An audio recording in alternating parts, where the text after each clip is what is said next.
அனைவருக்கும் கோபிநாத்தின் அன்பு வணக்கங்கள் நண்பர்களே. நம்ம சேனலுக்கு முதன்முறையாக வரவங்களா இருந்தால் மறக்காமல் சப்ஸ்கிரைப் மற்றும் பெல் பட்டனை ப்ரெஸ் பண்ணிக்கோங்க. தொடர்ந்து ஆதரவு கொடுக்கக்கூடிய நண்பர்களாக இருந்தால் லைக் மற்றும் ஷேர் பண்ணிக்கோங்க. இந்த வீடியோ நிறைய பேரை சென்றடைவது உங்கள் கையில் தான் இருக்கிறது.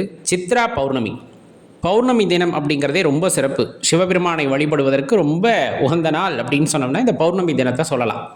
அதுலேயும் குறிப்பாக மேஷத்தில் சூரிய பகவான் இருக்கும் பொழுது, அதாவது இந்த சித்திரை மாதத்தில் வருகின்ற அந்த பௌர்ணமி திதி அப்படிங்கிறது அதி அற்புதமானது. நீங்கள் எந்த ஆலயத்துக்கு போய் நம்ம கிரிவலம் வரணும்னு நினச்சாலும் கூட்டம் அலைமோதும். அதுவும் குறிப்பாக திருவண்ணாமலையில் பார்த்தீங்கன்னா பல லட்சக்கணக்கான பக்தர்கள் அன்றைய தினத்தில் கிரிவலம் வருவது இயல்பாகவே நடக்கக்கூடிய ஒன்று. அந்த வகையில் ரொம்ப சிறப்பான இந்த சித்ரா பௌர்ணமியில் என்ன செய்யலாம் அப்படிங்கிறத முதல்ல பார்த்துடலாம். 11ஆம் தேதி இரவு 8:47 மணிக்கு இந்த பௌர்ணமி திதி ஆரம்பிக்கிறது. 12ஆம் தேதி இரவு 10:44 இந்த பௌர்ணமி திதி நிறைவடைகிறது. அப்போ கிரிவலம் வருவதற்கு உகந்த நேரம் அப்படின்னு நம்ம சொன்னோம்னா இந்த 11ஆம் தேதி இரவு 8:47 ஆரம்பித்து 12ஆம் தேதி இரவு 10:44 வரையிலும் இருக்கக்கூடிய இந்த நேரம் தான் கிரிவலம் வருவதற்கு உகந்த நேரம் அப்படிங்கிறத நல்லா தெரிஞ்சுக்குங்க.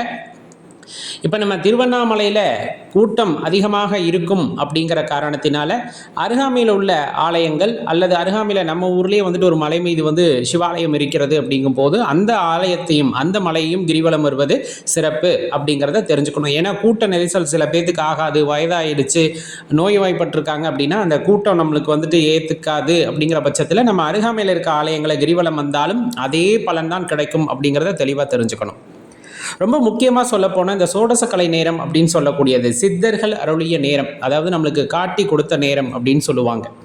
இந்த 12ஆம் தேதி இரவு 10:44 மணிக்கு பௌர்ணமி திதி நிறைவடைகிறது அல்லவா?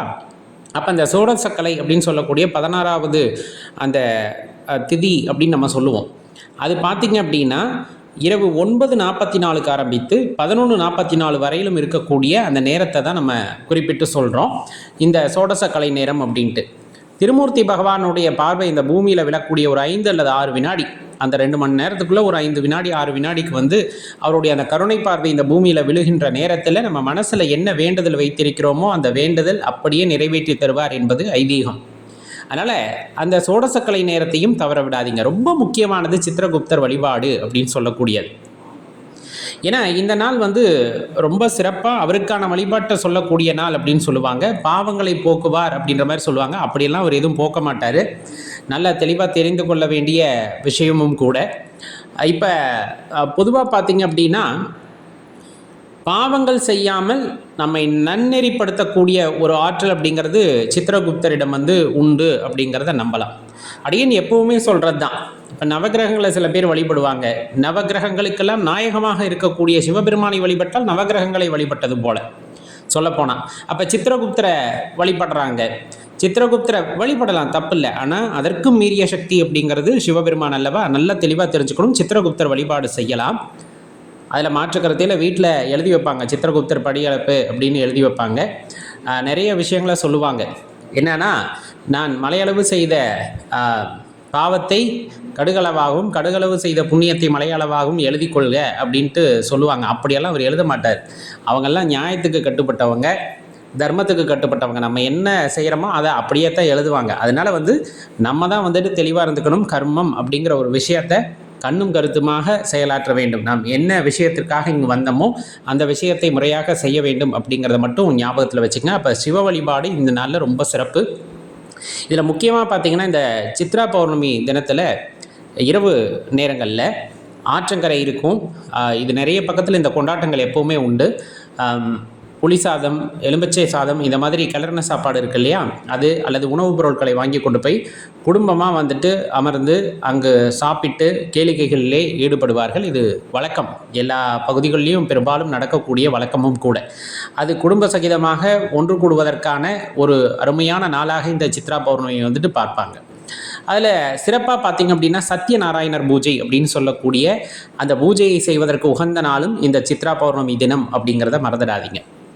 குத்துவிளக்கு பூஜை செய்கிறது.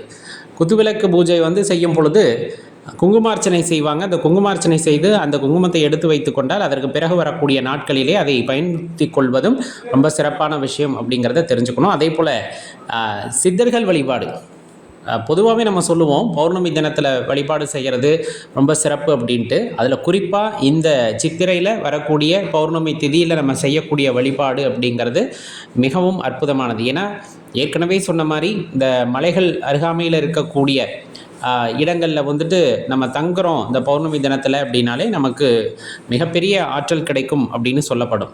அதுலேயும் குறிப்பாக இந்த மலைப்பகுதிகளில் இருக்கக்கூடிய சித்தர் ஆலயங்கள் இருக்குது, சித்தர் ஜீவ சமாதி இருக்குது அப்படின்னா அதுக்கு அருகாமையில் நம்ம போய் தங்கிறதும் அல்லது அந்த மலையை நம்ம கிரிவலமாக வர்றதும் இல்லை அந்த ஆலயத்தில் போய் தியானம் செய்கிறதும் அபரிவிதமான ஆற்றலை உங்களுக்குள் உணரச் செய்யும்.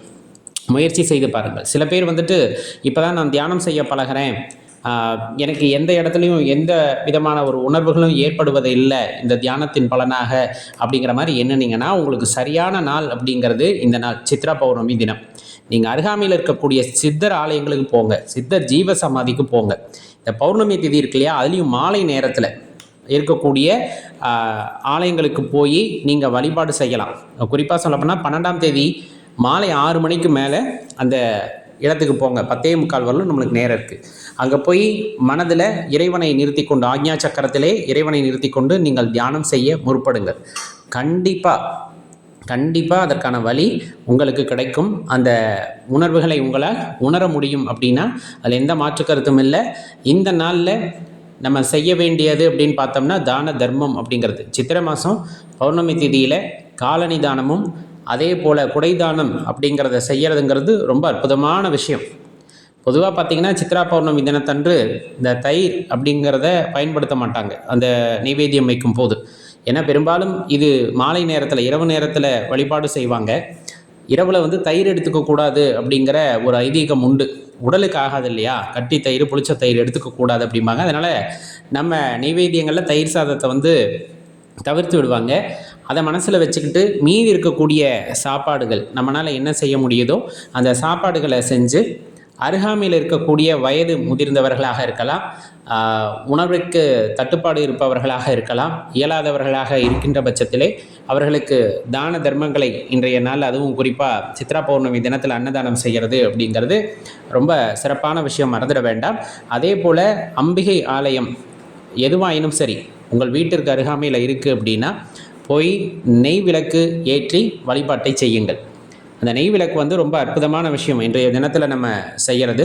அதனால் குலதெய்வ ஆலயமாக இருக்கலாம், அம்பிகையுடைய ஆலயமாக இருக்கலாம், எதுவாயினும் சரி நெய் தீபம் ஏற்றி நீங்கள் வழிபாடு செய்கிறீர்கள். குறிப்பாக மாவிளக்கு போட்டு நம்ம இன்றைய தினத்தில் வழிபாடு செய்கிறோம் அப்படின்னா அது இன்னும் சிறப்பான பலன்களை நமக்கு ஏற்படுத்தி கொடுக்கும் அப்படிங்கிறத மறந்துட வேண்டாம். இவ்வளவு அற்புதமான திதி தான் இந்த சித்ரா பௌர்ணமி அப்படின்னு சொல்லக்கூடிய நாள்.